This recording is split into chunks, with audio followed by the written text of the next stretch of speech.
साथियों, आज की वीडियो में बात होगी चिंता क्यों होती है, चिंता से कैसे बचें, चिंता के कारण और चिंता ना हो इसका आयुर्वेदिक और मनोवैज्ञानिक समाधान। आइए वीडियो देखते हैं।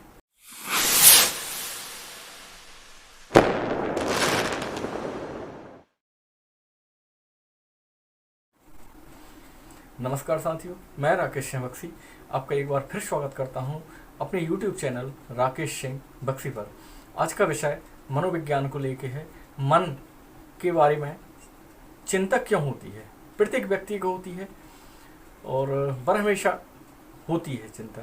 तो चिंता एक लिमिट या निश्चित मात्रा में हो तो यह आपके अटेंशन या ध्यान या अवधान को बढ़ाती है और कार्य आपका समय पे हो जाया करता है। जैसे परीक्षा की जो चिंता होती है बच्चों में, यदि थोड़ी सी चिंता हो तो पेपर बहुत अच्छे से, क्योंकि तैयारी करते हैं, अच्छे पेपर जाते हैं।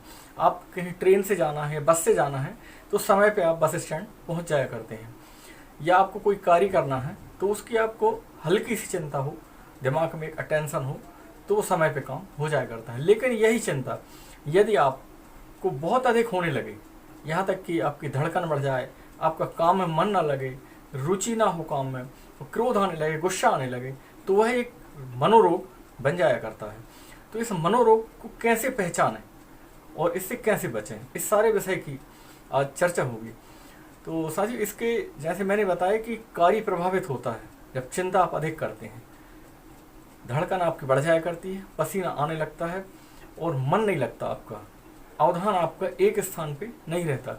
इससे आपकी जो पर्सनालिटी है और आपके जो कार्य का परफॉर्मेंस है वो गड़बड़ा जाता है, डिस्टर्ब हो जाता है।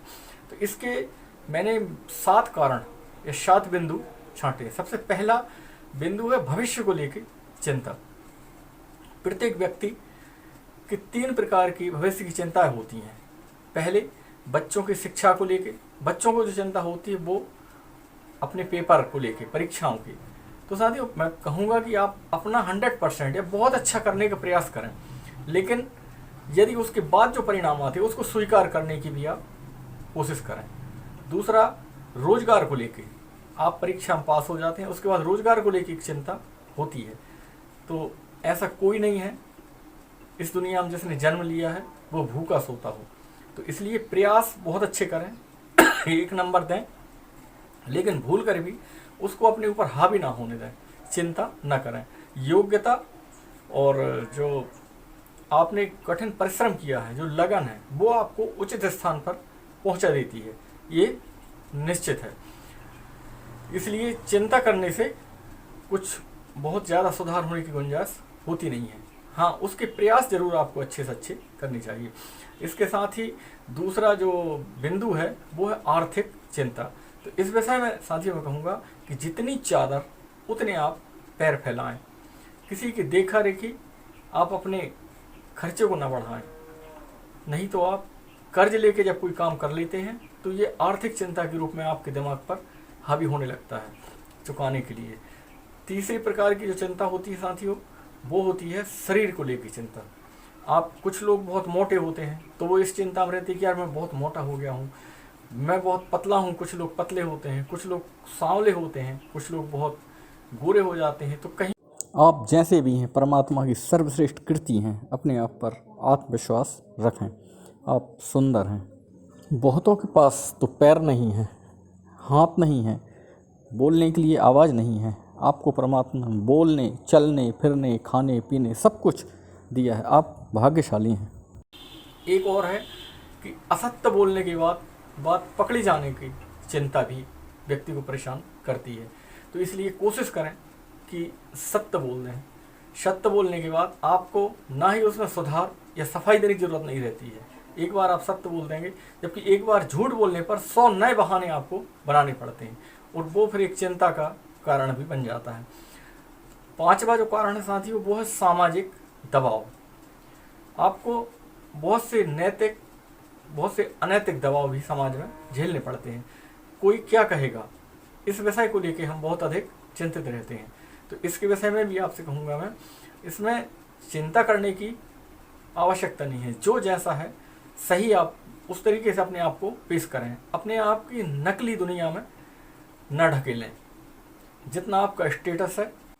हो सकता है आपके पड़ोसी के पास 10 जोड़ी कपड़े हों, 4 व्हीलर हो या अत्यधिक संपन्नता हो, आपकी लेकिन जितनी आर्थिक स्थिति है उस हिसाब से, क्योंकि पहनना एक ही जोड़ी कपड़े है, आपके पास 10 जोड़ी हो या 20 जोड़ी हो, आपकी गोदरेज भरी रहेगी।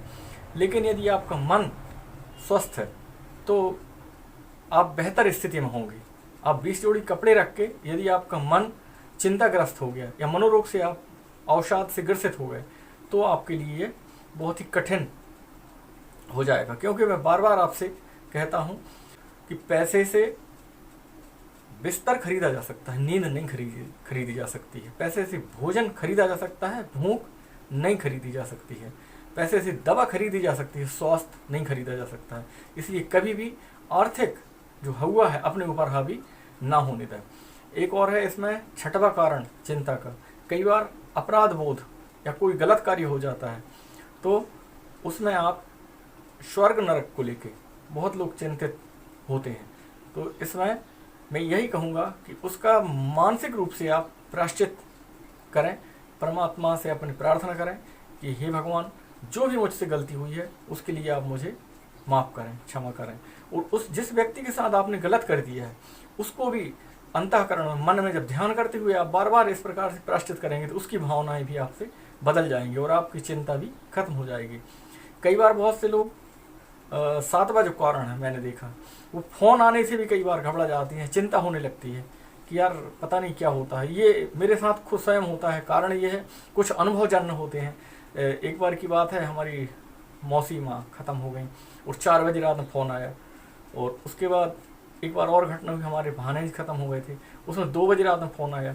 तब से मैं इसका एक सरल उपाय है कि 10 बजे रात के बाद आप फ़ोन ऑफ कर दें और प्रातः 7 से 8 के बीच में फ़ोन चालू करें, तो इस चिंता से आप बच जाएंगे। इसका निराकरण, ये तो हुए कारण, और थोड़े से उसके बचाव के कारण भी मैंने बताए आपको साथ में। इसमें सबसे, जब आपको चिंता हो तो गहरी सांस लेना शुरू कर दें आप। थोड़ा सा मैं आपको बता रहा हूँ।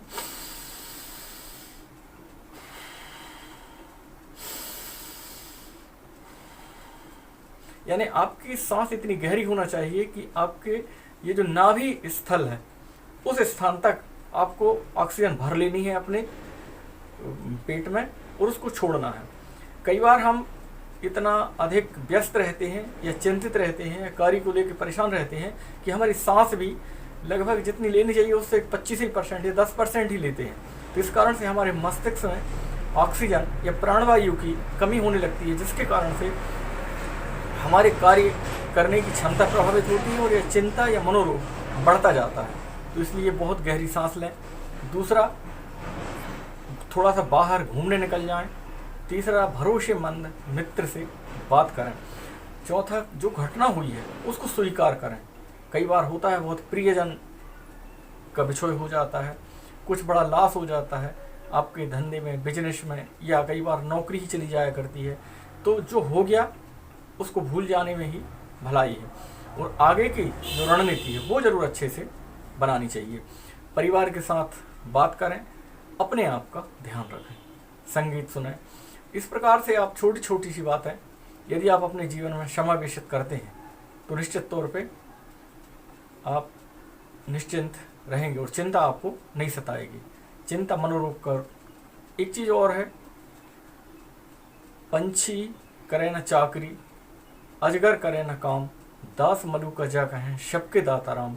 अंत में यही कहूँगा साथियों कि परमेश्वर है जिसने जन्म दिया है, वो आपके भाग्य को पहले से लिख के भेजता है, समय से पहले और भाग्य से ज़्यादा ना तो किसी को मिला है ना ही किसी को मिलेगा। तो इसलिए प्रयास 1 नंबर का, सबसे बेहतर 100% अपने काम पे फोकस और 100% ही देना है काम में। लेकिन यदि ऊपर नीचे हो जाता है तब आपको चिंता नहीं करनी है, क्योंकि असफलता केवल यह सिद्ध करती है कि सफलता के प्रयास में कुछ कमी रह गई है। दोबारा प्रयास करें, आपको सफलता मिलेगी। काम यदि महत्वपूर्ण है तो दोबारा प्रयास करें, सफलता मिलेगी। और यदि महत्वपूर्ण नहीं है तो आप उसको भूल जाएं और नई कोई चीज़ शुरू करें। बात करें साथियों आयुर्वेदिक समाधान की, तो इसमें आयुर्वेद में सारस्वता रिष्ट बहुत ही अच्छा, 2-2 चम्मच सुबह शाम ले लें।